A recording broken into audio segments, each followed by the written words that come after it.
Good morning, and welcome to the Deal Room Live, the daily real estate deal tank powered by Titan Impact Group, a global leader in AI-driven real estate investing and funding, where the real estate world meets speed, precision, and profit. And bring us your deal so we can put it into our AI model that analyzes and structures real estate deals in minutes, generates all the docs you need to get the deal done, and gives you a verified, unbiased breakdown of due diligence report. The investors get the advantage of getting fully vetted AI-analyzed deals that cut their due diligence time down by 60%. So you're in the right place. Let's open the deal room now and get into today's opportunity. We leave the note takers.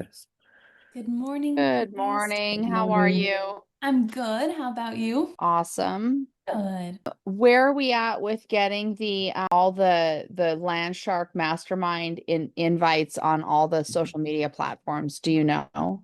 Blake and I actually have about 2 hours scheduled tomorrow midday to finalize everything. Does that work for you? Yeah, I just want to Okay. get them up going. Yeah, perfect. We just have some time. This week we had kind of opposite schedules with work and No school. worries. So Yeah, tomorrow, yeah, perfect. Awesome. So we have no internet here. Everything is running off my phone. So this is going to be interesting. So, You want to bring up the TV or what? yeah, we can do that. The TV doesn't require internet. It's a screen share thing. That's easy. Cellular data. Go live. Okay, where is the microphone? So we couldn't get into the building. You're muted. We can't hear you for some reason. Can you hear me now? Yeah, now we can. So I You said this morning, it took me 10 minutes to get into the building because that wasn't working. The internet's not working. So here's what I have to say about that. When there's this much opposition, there's some really good stuff coming. That's what I got to say about that. Okay.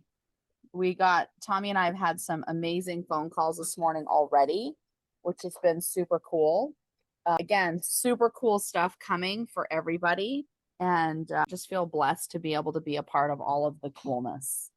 It's very exciting, all the goodness. Here is your microphone. So yes, we're running behind due to not being able to get in the building or internet. So if we go down, it's because literally all devices are running off of my phone hotspot right now. So you guys get to keep going.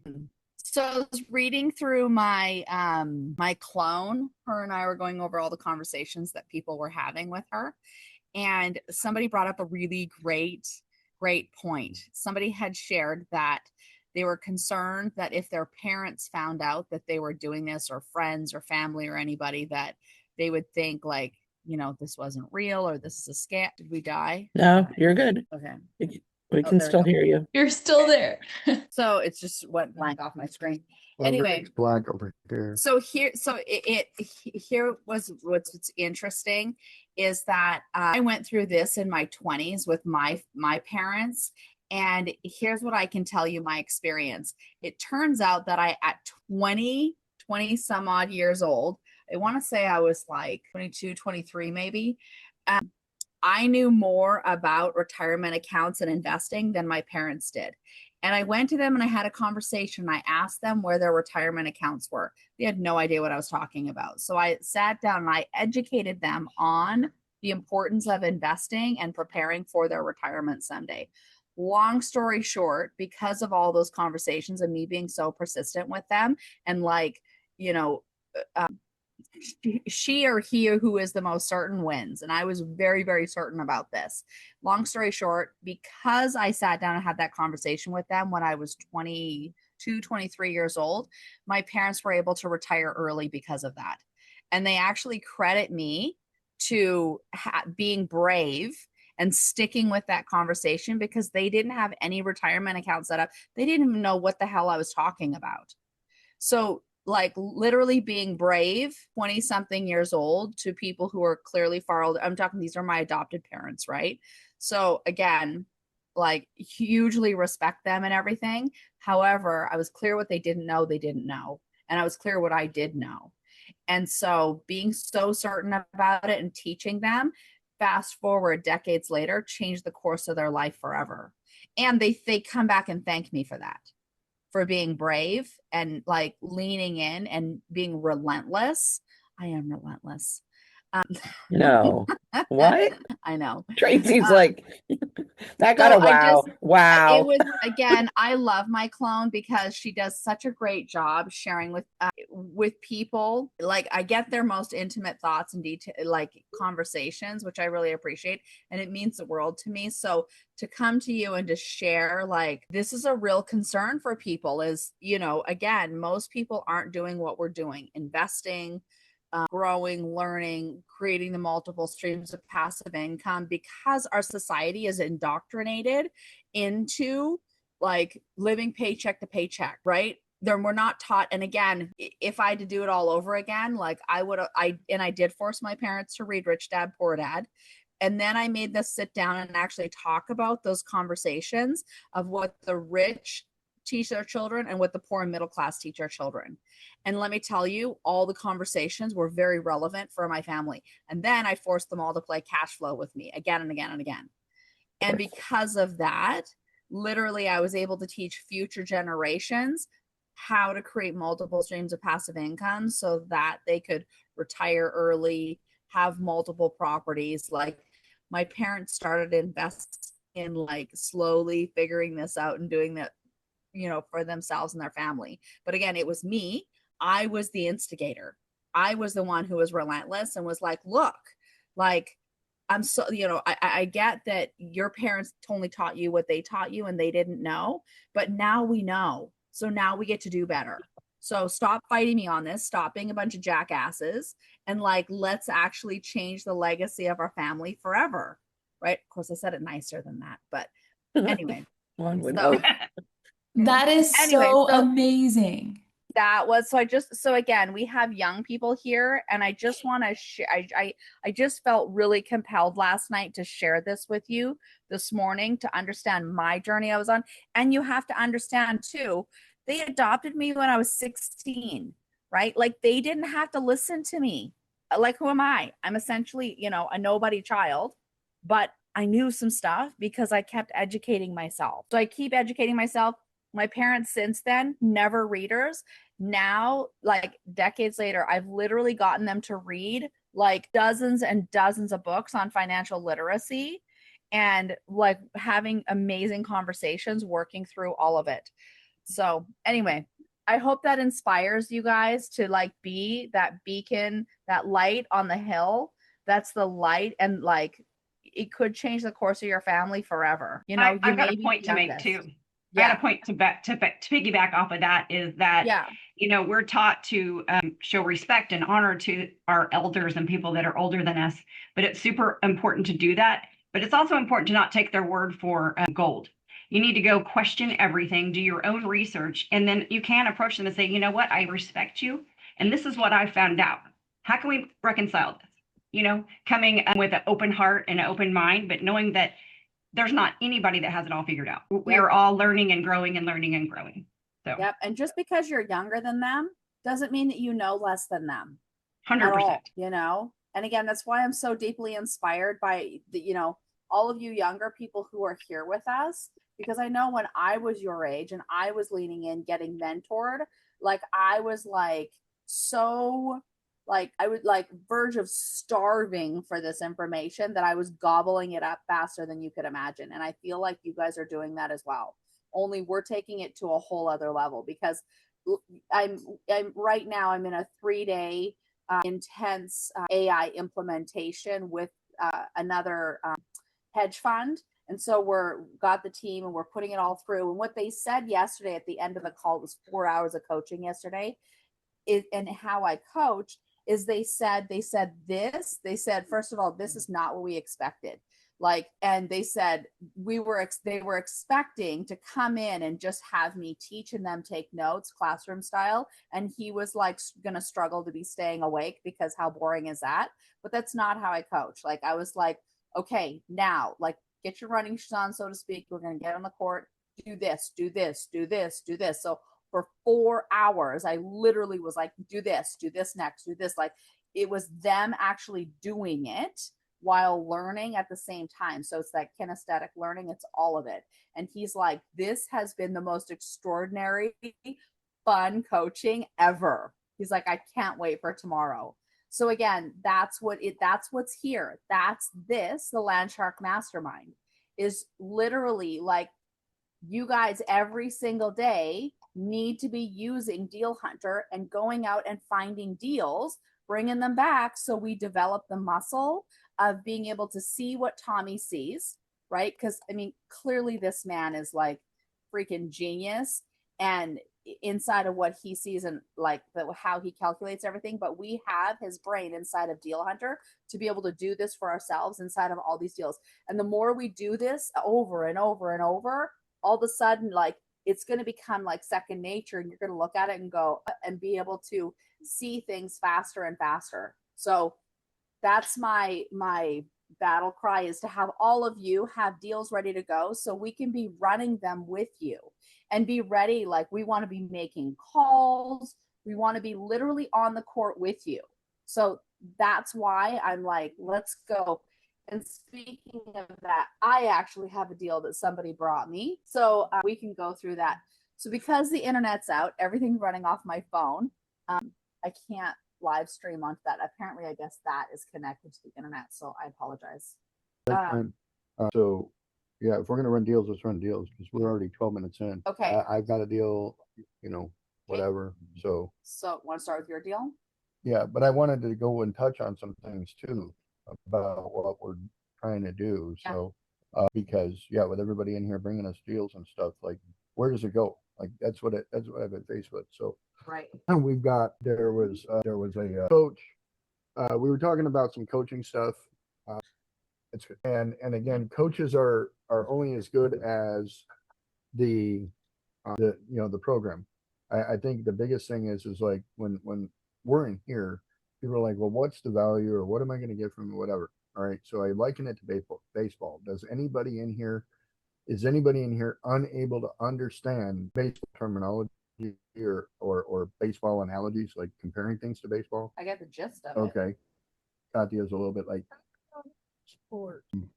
I bet if I made it about sea turtles and beaches with starfish on them, done. You Like, could we do gotta figure it out. basketball. I know basketball very well. Basketball, any kind of sport, actually, right? Because that's really what it comes down to. What does a coach do? He stands on the sidelines and tries to watch you do stuff he's told you to do, right? Like, that's what a coach does.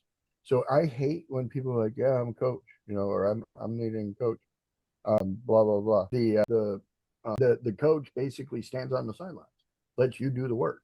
Who's out there with the people doing it?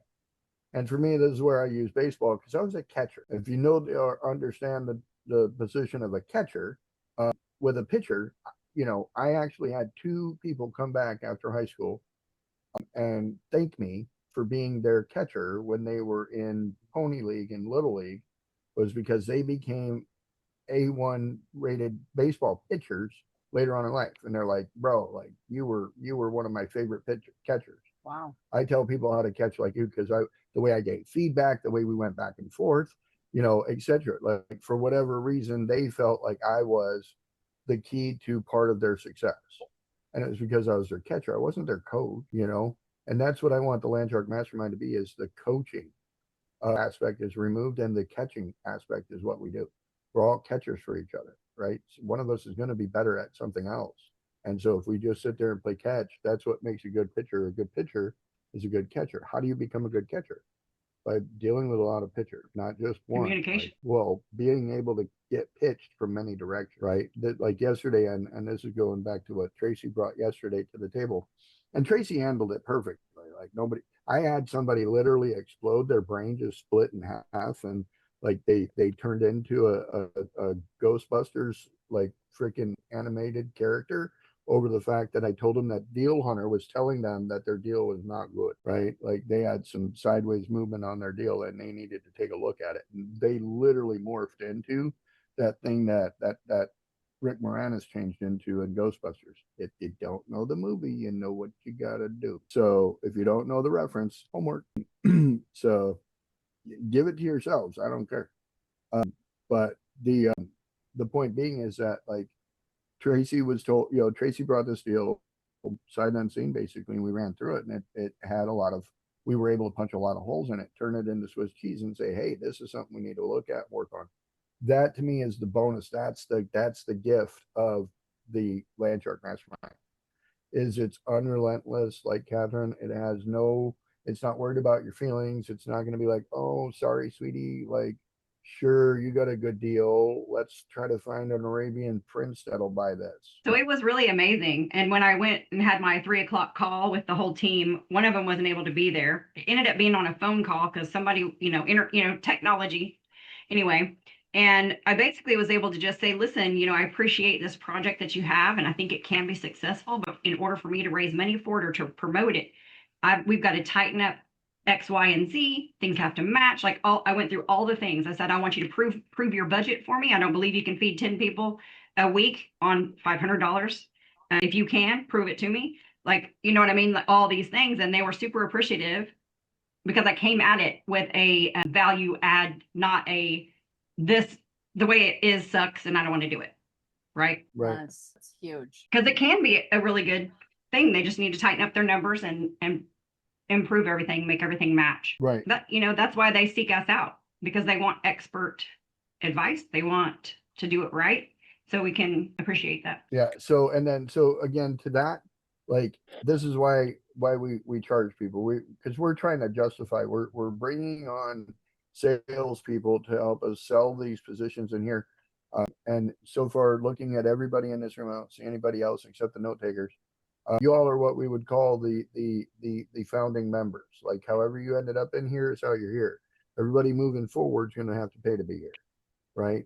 And they're going to have a membership because of the fact that we're trying to put forward all the right things to do these deals, to start funding these deals, to advertise these deals, to get them in the right people's hands, and to pay some of you people that are working hard. Hold on one second. You know what else? Another thing is in the communities, if you have people pay, people are more likely to show up. People are more likely to invest in themselves when they've actually put some money towards it. When something is free, they blow it off a lot. And we know we're providing value. So yeah, it's really exciting. And there's more and more people who want this. And I think, man, if I had the opportunity to have this, it would have been awesome. Well, and it's part of how and why I created the flipping females. Yeah. Do I need to find a deal to run, or do we have one today? No, we got one. Got several. Okay.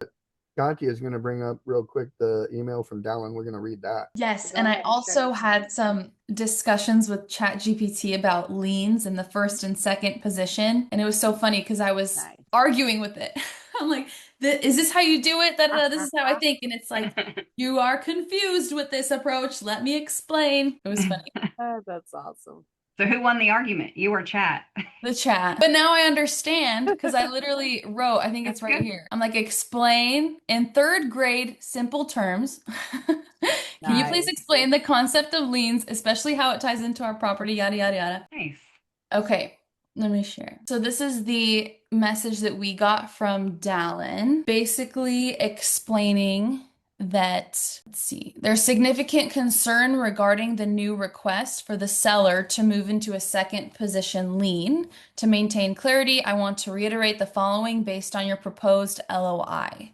So the agreed financial structure, 12 million total, 8 million seller note. And at no point in the LOI or the negotiations was a second position provision mentioned or agreed upon. Let's see. So entitlement awareness. The LOI clearly states the buyer's intent is to pursue annexation and rezoning. It was communicated from the outset that existing documentation provided a proof of concept and that the rezoning process would need to be handled by the buyer starting at the beginning. Strategy versus execution. Your stated strategy in the LOI is to position the property for development and secure an interim income generating use, including truck parking, rather than beginning the immediate vertical construction. So relying on the terms of the signed LOI, the seller has already invested significant time and money with their attorney in drafting a formal purchase and sale agreement that reflects on these terms.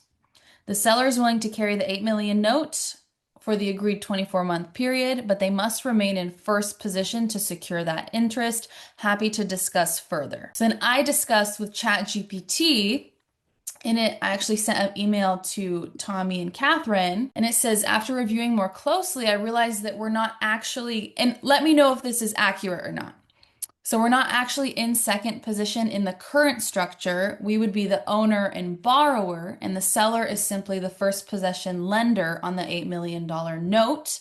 There isn't a second lien unless we place or introduce another lender.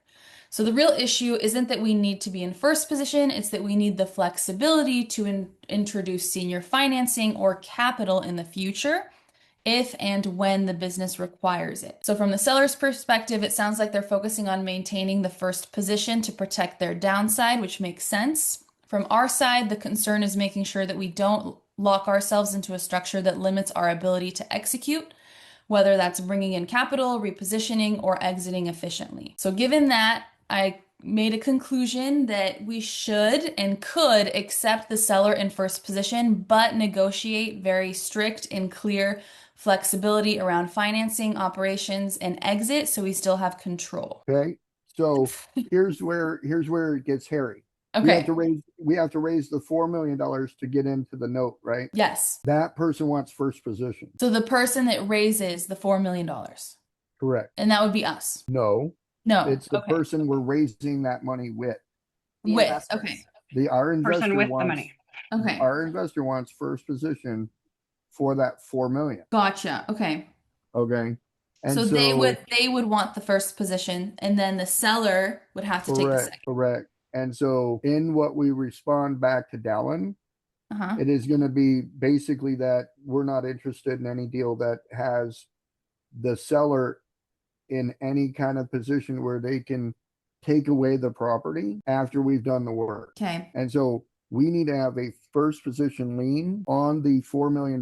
So that way, after we get done doing entitlements or anything like that, that the seller cannot immediately invoke a position of superiority or dominance and take away and basically foreclose on us after we get all the work done. Okay.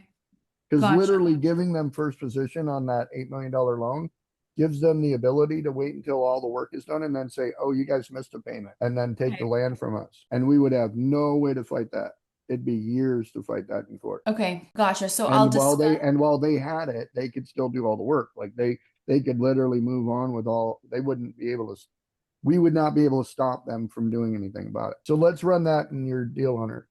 Let's take a look at that real quick. Is the property owned outright by the seller? They don't have a loan on it or a position on it. Ready? Okay, do you want to dictate? I want to build out a case study, a scenario for the property in question. Without the first position lien available and the seller giving only agreeing to a first position lien, if the seller agreed to the first position lien, let's build out a case study of what it would look like if we did all of the work to the property to get it ready for vertical construction. What are the chances that the seller could then come back and exercise first lien position and do a foreclosure, lis pendus, or any other action on the property that could forfeit or sacrifice all the work we've done to it? Under Arizona law, it is understood that a promissory note with a deed of trust for the seller on this in first position risks our position as developers in doing all the work. Is this or is this not correct? Okay, yes, the concern is real. If the seller holds a first position deed of trust,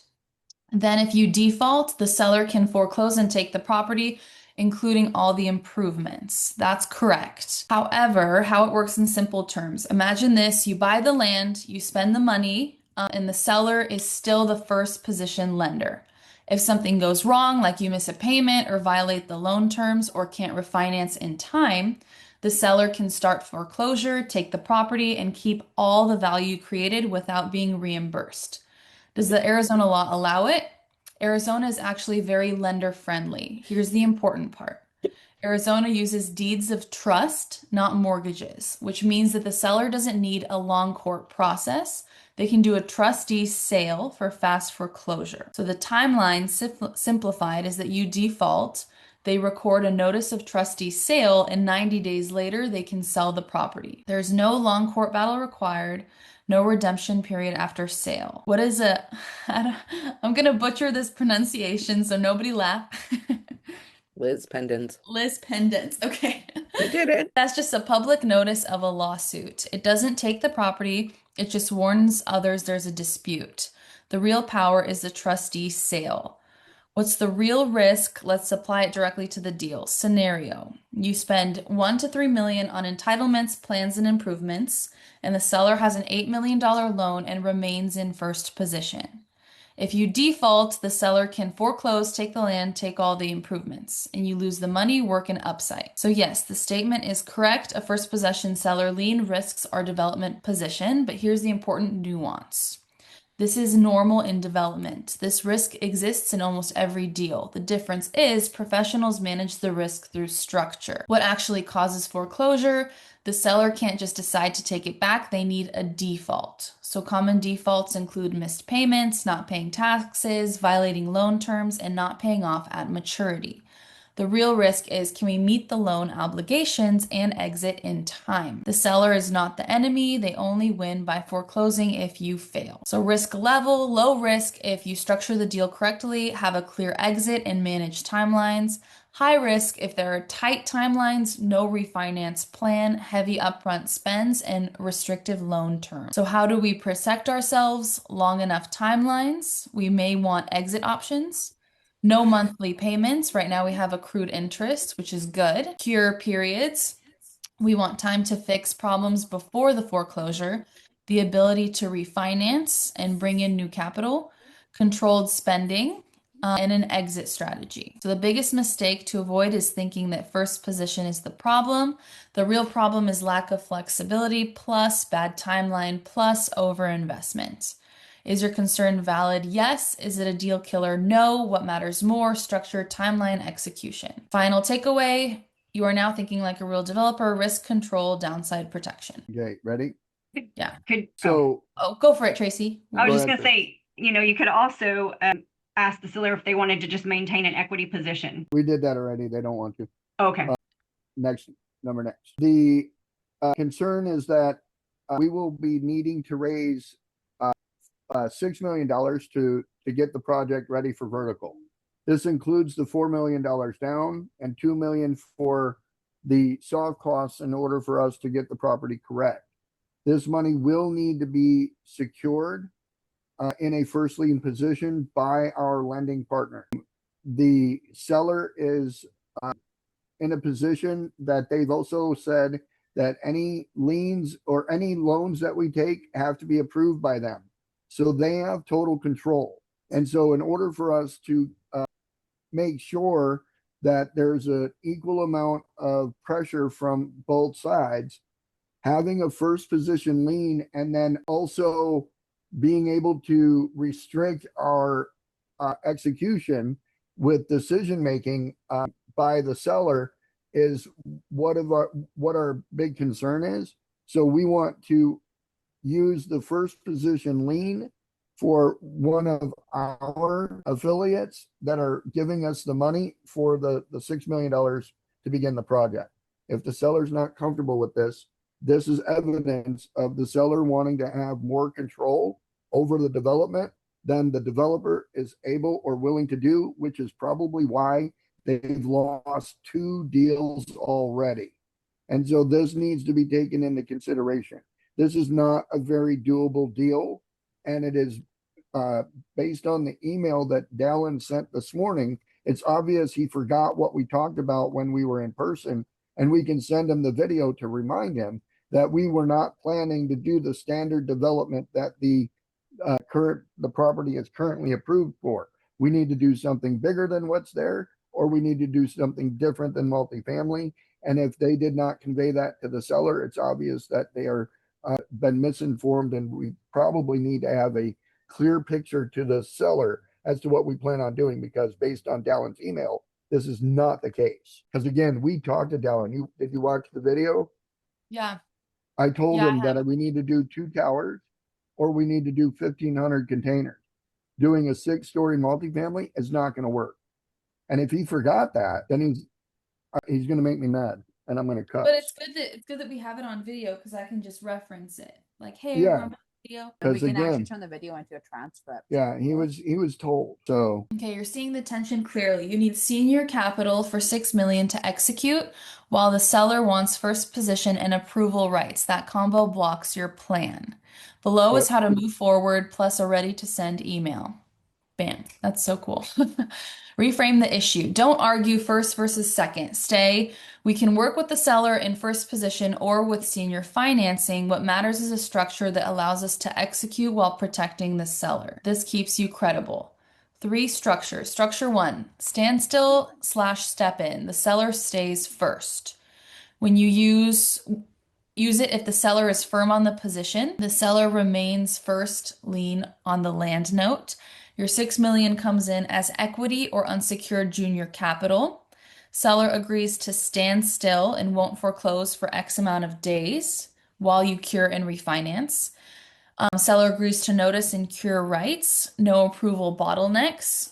And the pros are they preserve their security, keep your flexibility, and the cons is that it's harder to raise if your partners insist on being senior. Structure 2 is limited subordination, the middle path. Use it when there's a best chance to satisfy both sides.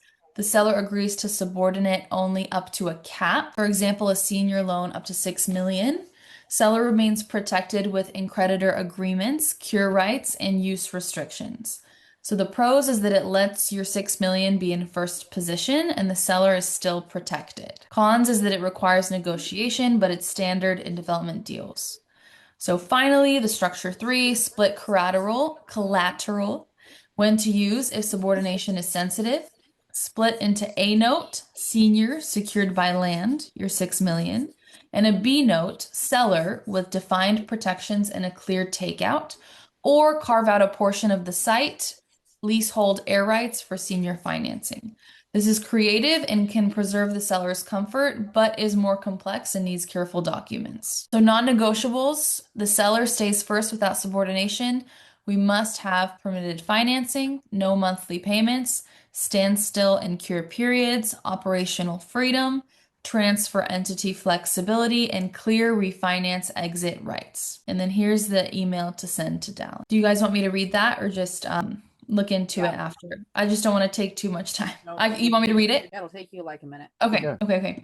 Hey, Dallin, thank you for your note and for laying out the seller's perspective so clearly. We understand the importance of the first position from their side, and we want to approach this in a way that protects their position while still allowing us to execute the plan we outlined. After reviewing internally, the core point for us isn't changing the economics of option B, it's making sure the structure supports the execution. To move the project through entitlement and positioning, we need to bring in approximately $6 million of capital. In most cases, that capital is structured as senior financing, which is where the tension around the lien position comes in.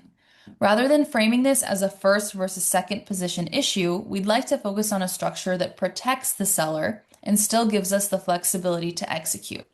A few paths that could work include limited subordination. The seller remains protected but allows senior financing up to an agreed cap with intercreditor protections and cure rights. Standstill cure structure, where the seller remains in first position with agreed notice and standstill periods, so we have the ability to cure or refinance if needed, along with clear operating flexibility. And finally, structured A-B approach, where we align the capital stack so senior funds are used strictly for entitlement and soft costs with defined protections for the seller.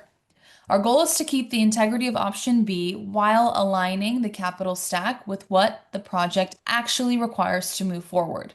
We believe there is a way to do that, still gives the seller strong downside protection. If helpful, we're happy to walk through how we're thinking about the business plan so there's full clarity on what we're trying to accomplish and why the structure matters. Appreciate your help. Best, Katya. And so I also wanted to include, Here, I'll dictate.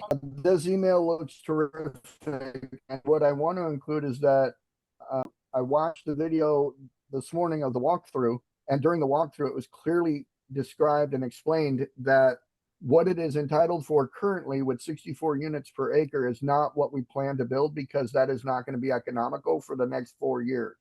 Based on our feasibility study, of the saturation absorption rate, multifamily is not standard multifamily or affordable housing and multifamily right there is not a doable option. So we will walk away based on that information alone, and be happy with it. Because during the site visit, we talked about if we weren't interested in doing the deal unless we could build towers or we could do self-storage, a modified hybrid of self-storage with climate controlled storage container. So I'd like the email to convey that information. And so, because Katya was not there, the video clearly states this was the case, and we need that acknowledged. Let's add, okay. I was also going to add in there that like the site needs to be ran through an environmental study because it was industrial, and there's a high chance that if the environmental study shows that there's a site cleanup or that we can't have a family housing complex there, then what? Do you want to redictate or do you want me to type it in later? No, we'll redictate it. Just go ahead and drop straight down to the bottom. The other condition that we are concerned with is that this site will need a phase 1, phase 2 environmental study to go from industrial to multifamily. And I want to make sure that the seller has considered the possibility that this site is contaminated in some way, shape, or form. And if it is contaminated, what is their remedy for it? Will they take on the cost of fixing it? And will they be willing to lower their price or release the terms if that's the case? Add that to the email. What is it zoned for right now, you said? Heavy industrial. I think you said it backwards. That's all right. It'll probably pull it. What did I say backwards? Did you say to go from multifamily to industrial is what I thought you said? I said to go from industrial to multifamily. Hold on, let me see if we have that actually, the phase 1 and phase 2. I think we do. Give me a second. Yeah, they would have needed one. Is this what you're talking about? Phase Mhm. 1 ESA? Okay, so yes, we have this information and we have phase 2. All right, so before you do anything with that email, let's run this information here, pull that information out of the email, but let's look at what this information says. We're going to take that over to free estimates right there. Have you ever used free estimates, Katya? Say that again? Have you ever used free estimates? Yes, we used it once or twice on the podcast. Okay. You got to look for my name, so keep going down. The other day it was on page 2. It's here. Okay. So do you want me to download all of these and then put it in there? And phase 2? Yes, because the other thing is if they did have a contamination, it was a scrapyard. They had cars on the ground out there, right? So A high likelihood. there's a high likelihood they spilled fuel and fluid on the ground. Especially what we just went through with the data center. Yeah. So you know what I'd really like is I'd really like it if somebody liked us enough here in Club Scottsdale, since we're filming here every day, like come by and bring us some food. Like we'll talk great about you all day if you bring us some food. I think that's called DoorDash. I told you already to tell me where you were tomorrow, Tommy. That I would come by there. DoorDash is money. DoorDash is money. Are you coming to Club Scottsdale tomorrow? I fly in at 9:10. Just tell me where it is in relationship to the airport, and I'll be there. Okay. Where are you going? Where are 20 you minutes going from the airport? Where are you going after the airport? Where are you supposed to be headed? We have to pick up some of our people have backpacks, like pre-packed backpacks that they're picking up. We're picking it up for them. And then we've got a little bit of time, then we're headed to Sedona. We're gonna do an afternoon hike in Sedona and stay up there. You could swing by here. Yeah. Come see the club. Where yeah. I just wanted Absolutely. to make sure you weren't like having to backtrack or go out of your way. We're on your way to Sedona. So Perfect. Okay, everything is downloaded. So do you want me to dictate? all right. How were you able to slide back and forth like that? You need to teach Catherine and I how to do that. Oh, you just put 2 fingers and then you go like this. You just move it. Like that. Oh, okay. We actually have to delete stuff and We're then like, go back and check. Yeah. see Oh, what really? generation teacher Yeah. No, now. 2-finger slide. Okay. All right, so let's go ahead and run an analysis on all these reports so we understand what this is. What is the consideration here on this property with the phase 1, phase 2 environmental reports? Review all these documents and give me a breakdown, a solid breakdown, so we understand our position here on this property. And so it's going to take a little while to do that because these reports ain't little, and I think it's going to take a little bit of a minute to get cutting through that. So let's jump over to Laura. Laura looks like she's deep in thought. I want to. No, I'm working on other stuff. Go to somebody else. Yeah. So No. I was just wanting to know about the Avester documents. It's been sent back over to Avester, and they're doing another review and going to send it back. Okay. And I noticed you had a bunch of questions, so I don't know if you got answers to your questions. It didn't seem like it, but I sent you an email. I copied you on the email I sent over. Okay, so yeah, I just wanted to see if we could jump on a call with them because I would like to hand Michael Hughes a draft of that disclosure today. You know, be like, here. And I've also got it set up where John Pauletta is going to take a look at the Titan 23 PPM and the disclosures. But I want to have two disclosures for him so it makes sense. Right. So what do we got? It says that it went through it, the geotechnical report. Bottom line, it says right there, this is not a clean dirt, easy pad ready site. The report supports a position that the property is developable, but it carries real environmental and geotechnical risk that should be underwritten in pricing, design, schedule, and closing conditions. The biggest issue is that just historic UST, it is that the phase 2 found actual soil contamination and vapor impacts across the site. And the geotech found loose, undocumented fill, collapsible soils. Yeah, there was a sinkhole on the site out there, by the way. Oh. The building in the back is sinking into the ground. So let's go ahead and click on the bottom down there. I don't even want to read the rest of it. It's still going. I'm pissed off. I don't even want to read the rest of it. Okay, go for it. We're gonna write an email to Dallin, the broker on this deal, and I want to reference this report and let him know that having a multifamily development here is going to be costly and expensive. So can you do a quick rundown of what all of this would probably cost to be able to do development out there on this property? And then we're just going to put in there that based on our due diligence, we already know that there's an extensive amount of soil remediation that has to occur. We're going to go back and put that in. Okay. So wait till you see how much it's going to cost. Hey, how you doing? It went through. They're set up. It's paid Okay. Who? for what we talked about this morning. Okay, cool. So Wow. look at that. Vapor mitigation alone could be 8,000.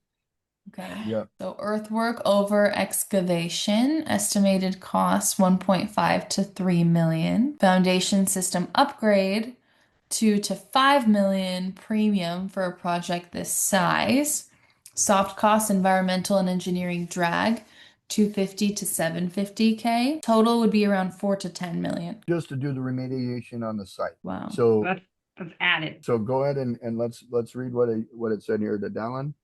And what I'll do is I'll have you just copy this, take it over to the other email, and we combine those two emails and send it back to Dallin and say, we're not interested in anything with this that has the seller in first position based on this information. Okay, you can dictate. Ready, set, go. Ready? So we just did a short study on the environmentals and realized that there's going to be between $4 and $10 million worth of remediation that has to occur. And that's not going to happen with the sellers being in a first position lien. They're fully aware of the condition of the soil, and it was never discussed in person. So we're really surprised at how the brokerage handles this without conveying it in any kind of advertising. So at this point, we're going to rescind our letter of intent based on evidence found in the due diligence report that they knew full well of.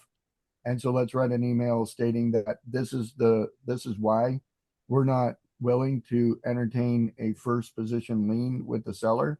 And as a matter of fact, we're changing our mind and our price based on the information that we've discovered in our due diligence process. If they're interested in hearing our new price and new offer, they should give us. So that's interesting. That makes me wonder if that's why the other two sales fell out. And as a matter of fact, can you get me Dallin's phone number right now? I'm gonna call him right now. That's so scary. Okay, I will. Take a deep breath first. Everybody needs. Yeah, I did. I counted to 10. Do it again. Just here to help. Just here to help. Done. Give me the number. 1 to 10. I'll do it again. So do we have? If you got Dallin's number, let's get that out. My ears are hot. Okay, I just sent it. Yeah, I know. I just sent it. Did you see that ear turn red? Let's do some cortisol, rubbing of the ears, bring it down. Lord, put a watch guard over our mouths lest we sin with you, with our lips. Tracy, you said hours. I don't know. My brain don't know hours. You better say Tommy D. Okay, please help Tommy. Please help Tommy remember the devotional he read this morning. Yes. Oh, you ready? You guys, all right, you guys ready for that one? Because that one, if you want me to remember that one, Trevor, you asked for the wrong damn thing, because we're going to find out right now Wrong about devotional something. today? Bro, you have no clue what you just asked for on that one. Uh-oh. Tommy, it Uh-oh. says the tone matters a lot. You want to be virtual and professional, not accusatory and emotional. It These are already your knows. words. This is your It brain. already Again, this is knows. why we use PPD. Listen to yourself. Wow, it's like it knows you. Or something. Wow. So preserve credibility and keep the door open. That's right. Good, Every good, person, good. property, and community Who better than we here, found them. who here knows the book of Obadiah? One of the Obadiah, forgotten books. I know. right? Uh-huh. It's forgotten for a reason. Yep. Yep. Okay. So if you I don't know. know Obadiah, go read Obadiah 1 through 21, and you'll find out why God's okay with me being a little bit about it. Speaking of that, I have the most amazing leadership Bible study that I've been doing. Oh my God, I can't wait to share it with you all. It's off the I love chart. how Katya's gatekeeping this phone number. I'm about to go find it No, myself. I texted you. Where is his phone number? Everybody's afraid. That should say something. Do you want me to send it to your WhatsApp as well? No, I'm good. He's got Okay. She's putting it everywhere right now. He's available after 2 today. All right, I'm gonna call him right now. It's 2 o'clock somewhere. That was a wow. Good news is that thing went through. You can turn on the salespeople We're doing it. for all the leads. Send them the Thank message Laura. already. Send them the message already. Are you talking to me? Yeah, go ahead and read that out. Go ahead and read that out. Let's take a look at it. Yellen, hey, how you doing? This is Tommy D. I'm doing good. How are you doing today? Doing all right.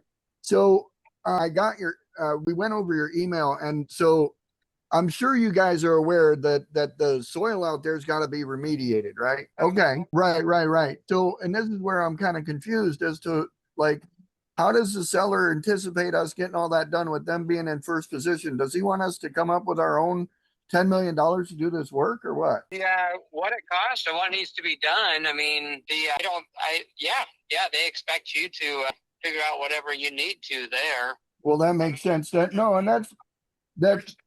the offer that was received, Yeah. and it's like, hey, Yeah. no. Yeah, well, it's got to be carried under the right pretense, because I'm not going to put $10 million into it just for them to receive the benefit from that. So we're not available to that at all. So yeah, go ahead and scratch our LOI off. We're not interested.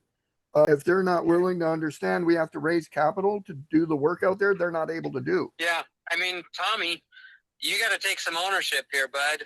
That should have been disclosed up front. When you tell somebody, hey, I need you to carry the note, and here it is.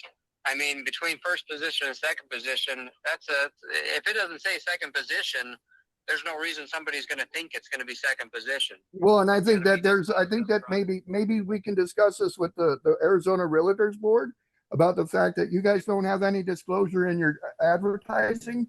By law, you have to advertise that the site's dirty, and you're advertising it as multifamily.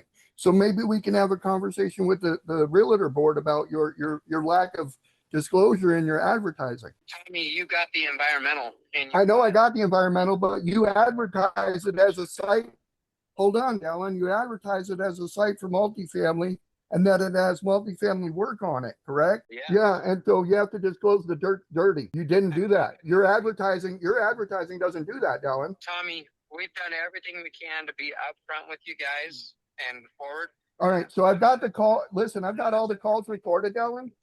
I'm just saying that I'm going to probably contact my attorney right now to go ahead and let them know that I want to file a legal charge against you guys for your advertising infraction. I'm going to file a formal complaint against you for having a dirty site and advertising it as a multifamily. Do you understand? No, that is the way I'm going to go. You guys are dirty. You guys are dirty brokers. You guys are dirty brokers. And I'm going to reach out to the seller over the head, above your head, and let them know you guys are doing a disservice and you need to find new brokers, because you guys are trash.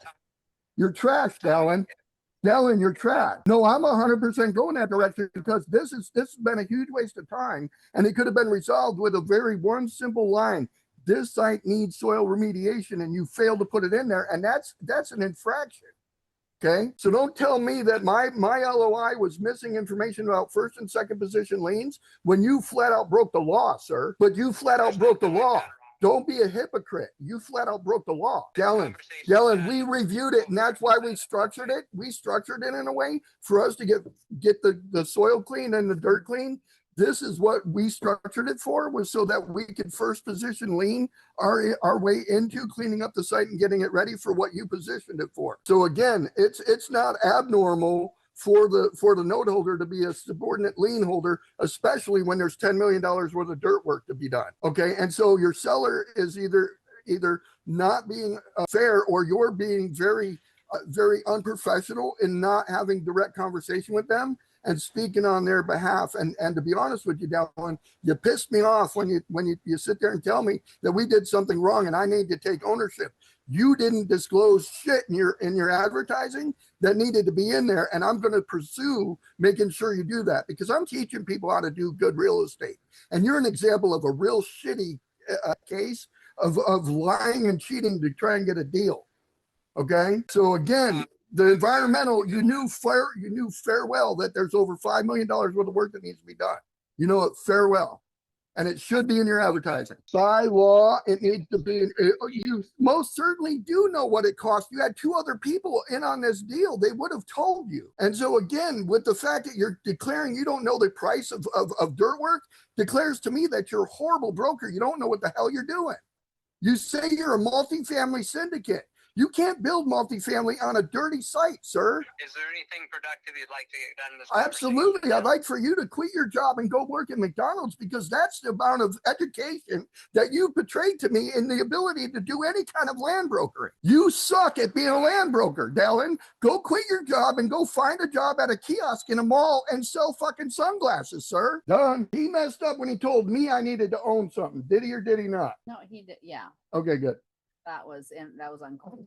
So legally they have to legally, and I'm a licensed real estate broker, retired. If I put advertising out there that I can do multifamily on something, and it was an industrial site with dirty results, 100% my responsibility as a broker to put that in. And you can go type it up, go put it in ChatGPT right now and say, is it legal to not disclose contaminated waste on a site in the advertising of it for sale? Contaminated what? Contaminated soil. Do the dictation. There you go. When trying to advertise a property for sale to multifamily, there you go. Because again, this is where you have to know the rules, right? Short answer: sometimes yes, sometimes no, right? What counts as material fact?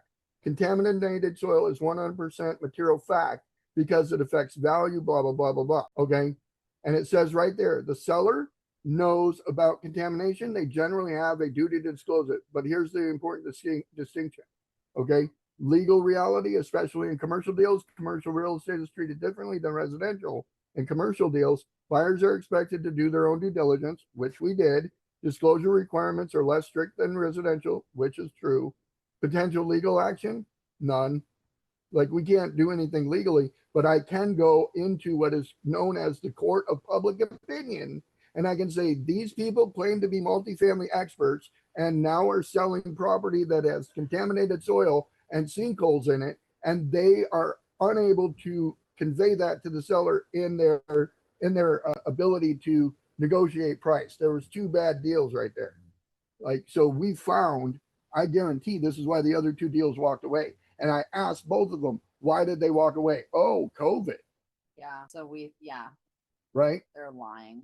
So again, this is how you find liars and bullshit artists.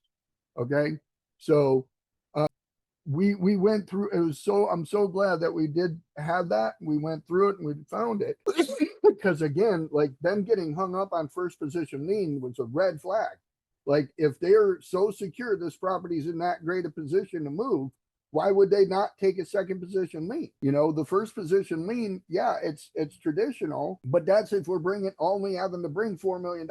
I knew we needed to bring money to clean up that site and get it ready. So this is why it's super important to have the who's that know how on your team, who have been there and done that before.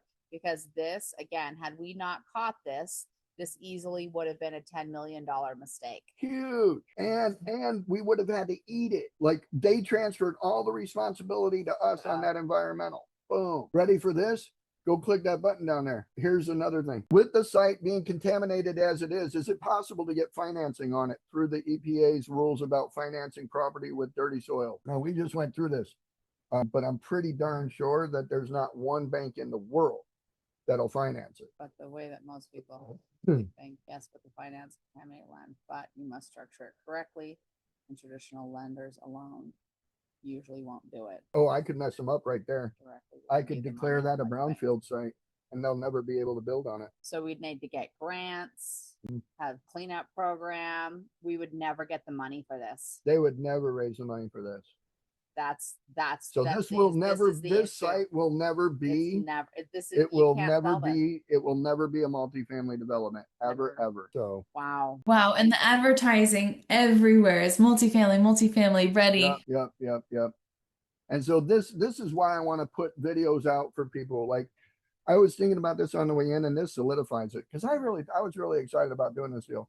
I But was really excited about it. here's what I know. I just discovered that somebody that went through the Grant Cardone 10X program went out of business. So Grant Cardone has this 10X program. And this guy was a trades company, a service company. I'm not going to say which kind because, Yeah. it gets into too much that way. I'll say this. He was a plumbing. I won't say the company. He was a plumbing company. Plumbing company was making between 3 million, 4 million gross revenue a year. And this goes to my contractor scale up, right? Contractor scale up is set up to go from 100,000 to a million, million to 3, 3 to 10, 10 and above. Right. And this is the plan that I gave Brandon Dawson and Grant Cardone's team in the Cardone Ventures building during a private closed door meeting with them. And they turned around and turned it into 10X plumbing, 10X HVAC, 10X whatever. Right. So somebody I know in the plumbing industry went and paid for the Grant Cardone 10X deal. And he paid $500,000 and he was supposed to 10X his 3 or 4 million gross revenue to get to a $30-40 million gross revenue. It's been 4 years. I've known the guy 6 years, been 4 years, and he's out of business, 100% out of business, lost everything. And I was like, what happened, dude? And he's like, when I got there, they told me I was doing everything wrong and how I needed to forget everything I learned to get here. And they needed me to do all these other things, become a social media guy, become a content provider, do all this, do all that, and fire these people and hire these people. And my quality went down and they blamed it on me. They kept blaming me for the things that were happening instead of saying their system sucked. And I go, God damn, man, that sucks. I'm sorry to hear that. And what I realized was they were trying to 3X or 10X a $3 million, $4 million company. Like when the guy just simply wanted to get above 10 million. But they painted the picture to him. Oh, we'll get you 30 million for a plumbing. Do you know what you got to be to do 30 million, 40 million in revenue a year as a plumbing company? You know how many toilets you got to swab? Like and that's the other part. Like they told him to take on like pump trucks and do stuff he was not an expert at all. And they're like trying to convince him to consume other companies that are doing it so that he could just be the just dominate the entire market. And it's like, yeah, you can dominate. You got to have a lot of money though. Like you got to have a lot of money to dominate a market, right? And it's important. Anyway, he got sold a bag of goods and it ended up costing him his entire business and his marriage. He's divorced now. And it's sad, but I blame Grant Cardone. I wish there was legality for that. I wish somebody could say, I'm suing you for the damage that you caused my life. But it again, this comes back to do your due diligence. And so that's why I almost want to start a YouTube channel or something that's like calling people out on their bullshit. Like we had this crew, Monday's podcast was interrupted because of some jackass that had a party here on Friday night, trashed the place next door. The owner from next door came over here and interrupted our podcast and cussed us out. Do you think I let that guy Friday night off the hook? No, I called him straight out. I'm like, bro, we're good. I don't need no more of your bullshit. Don't invite me to no more of your stuff. I ain't interested. Oh, well, I didn't take you as a judgmental person. Listen here, crackerhead. Like, you got salt for brains. Because literally, like, I had my podcast interrupted by the event you threw on Friday night. And then he immediately went to, well, that wasn't my event. Even though they invited Even us though they invited and said us it was and their said it was their event. event, and on social media, they're declaring the event was there. So like, again, how do you say it wasn't your event when it's all that? So again, Backpedal, backpedal, backpedal. Right. And then not only that, he's like, well, we still feel like there's an opportunity to do business with you guys. We can boost you guys up. I never went and looked at their social media accounts to understand that I have more friends on my third Facebook account than they have across all their social media. And they're supposed to be the ones that bring The experts. they're the experts in bringing people to social media. So it's like, what? How's that possible? Anyway, Katya, I'm sorry. I had to rip Dallin a new one, especially after he said I needed to own something. These are boundaries that I have. When people backpedal and don't take their business seriously, I will climb all the way up in you and force you to think about your life. Like, do you understand this was a $10 million nightmare that we literally I think she just got does. saved from? But again, I think it's also important that if you don't call, again, I think go read Obadiah. That's all I can say. I read Obadiah this morning, and it flat out doesn't it's like God's fury. You think you can be safe on top of a mountain and living with the eagles? Not when the thieves come, baby. Not when the thieves come. So thieves leave grapes for the poor. What God did to Obadiah, or not to Obadiah, but to Edom on behalf of Obadiah. Oh boy. So I believe God's got me here, gave me this tongue, and I appreciate the prayer this morning, Tracy. I apologize. God didn't listen, but he did his best. He tried, and I did my best not to cuss. I let one F word fly, and then I knew I had to hang up. Yeah. So one F bomb was all I could handle. But again, I think it's important that we call people out just as much as we show people how to get into good deals. Yeah. You got to show people how to get out of bad situations. And when you got a broker that's like that, here's what I know. Dallin's never going to call me again. And the other thing I know, Dallin's never, ever gonna treat me that way again. He's never going to walk a site with me and be a dumbass. That guy was flat dumbass. So he walked that whole site with us. The video was there. Did he mention anything during the walkthrough? None. Not a word. None. Not Like a nothing word. about. None. Nope. None. That's Didn't disclose it. unethical. It may not be illegal, but it is 100% immoral and unethical. Okay. And so I will be filing a formal ethical complaint against him with every association known to man when it comes to real estate and his business. I am actually going to call his boss and let him know that he's being unethical. Well, and the seller needs to know. And I'm going to call the seller and tell them they're out. I want to do a deal. If you want to do a deal, you got to fire your broker, because I'll challenge Dallin and his brokerage to a damn court battle now. 100%. Take me to court for going over your head. I dare you. So your homework now, Katya, if you want to do this deal, find that seller and get his phone number. I'm all over it. I'll do it. I'll do it tomorrow. Sounds His good. daughter's running the deal. I do remember them saying that. So The daughter? The daughter is running the deal. the daughter's involved, and you Yeah. can tell them that Dallin lied to us. This is why we're backing out of the deal. It's not because we don't have the money or the time.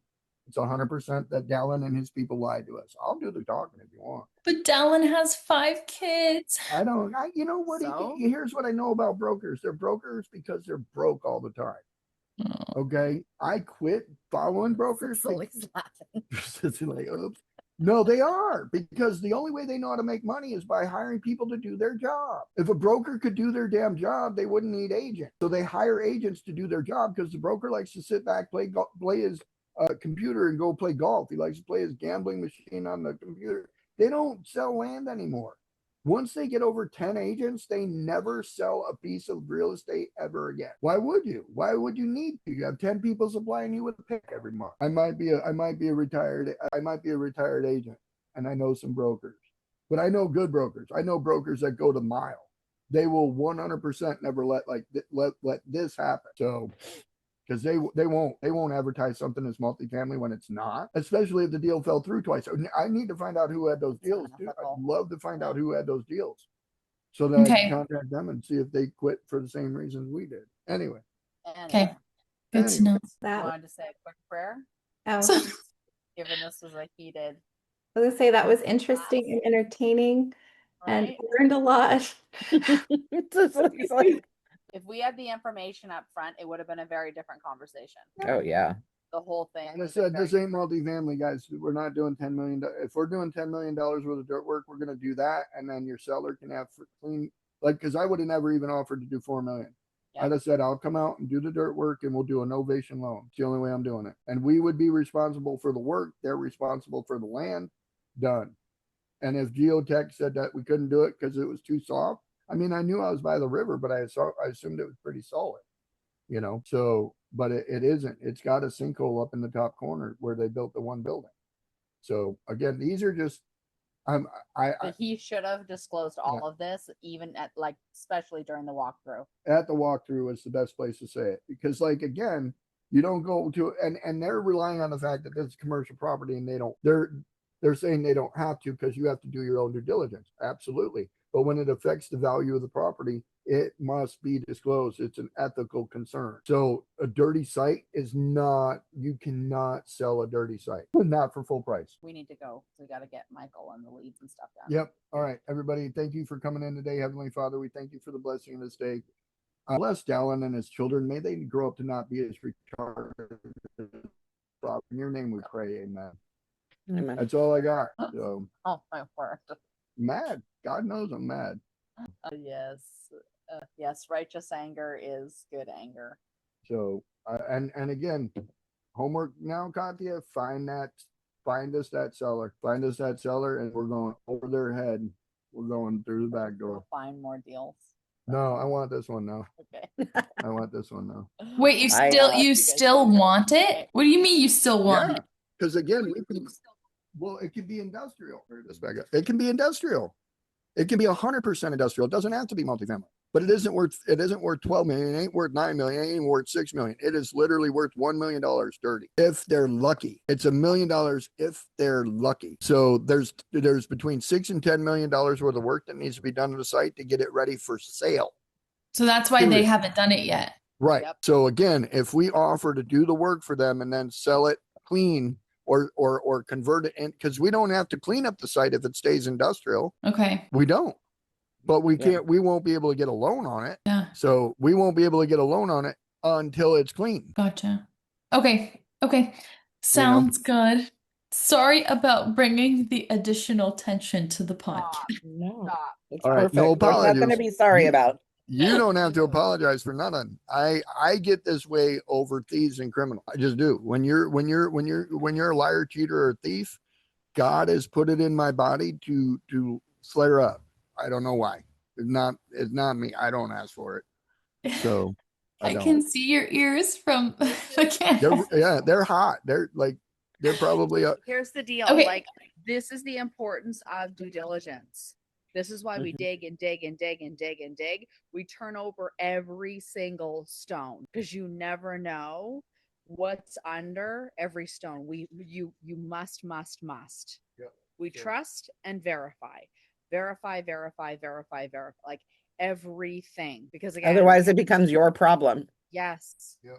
And they'll Okay. say, well, You it's your just- fault. You didn't figure it out. They're like, So Yeah. peace out. again, this is why the value of Deal Hunter, free estimates, we keep digging and digging and digging every deal we do this, because at the end of the day, when it comes to the whole thing, we protect the investor's money. And if Yeah. we had not caught that and the investor's money was gone, like, that is 100% our fault. Well, not the other side of this is protecting the investors' money. The investors are also the landowners. The landowners are currently holding on to property they don't know has no value. Dallin has lied to them and said, oh yeah, this, we'll get it sold for you. Don't worry about cleaning it up. And that's a lie. So I have to call them out on that. So it's not so much that I want to continue to try to buy the property.